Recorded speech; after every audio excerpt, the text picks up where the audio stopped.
Evening டைமில் எப்போனா வெளியில் வந்தாலே இந்த டீ குடிக்காமல் போகிறதில்ல, அது பழகிடுச்சு. நான் சமோசாலாம் இப்போலாம் வெளியில் வந்தால் தான் சாப்பிட்றது. முன்னெல்லாம் டெய்லி சமோசா வாங்கிட்டு வர சொல்லி சாப்பிடுவேன். இந்த சமோசா சாப்பிட்றது அதுவும் என்ன மாதிரி டெய்லி சாப்பிட்றதெல்லாம் ரொம்ப டேஞ்சர். இதுவும் டாப் லிஸ்ட்டில் இருக்க அன்ஹெல்தி ஸ்நாக்ஸில்.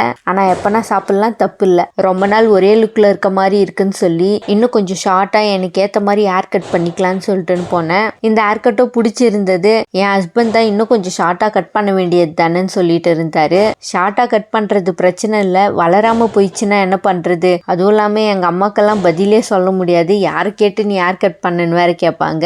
இப்போல்லாம் எங்கள் கிளைமேட் ரொம்பவே சூப்பராக இருக்குது. ஈவினிங் டைமில் ஒரு மாதிரி அழகாக இருக்குது பார்க்குறதுக்கே. எப்போ தோணுதோ அந்த டைம்லலாம் மழை வேற வருது. அதனாலே கொஞ்ச நாள் ஜில்லுன்னு வேற இருக்குது. இந்த மந்தில் வரலட்சுமி நோன்பு, கிருஷ்ண ஜெயந்தி, விநாயகர் சதுர்த்தின்னு எல்லாம் சேர்ந்து ஒன்றா வருது. அப்பப்போ இந்த பூஜை சாமானை க்ளீன் பண்ணி இந்த பூஜை பண்ணுறதே பெரிய வேலையாக இருக்குது.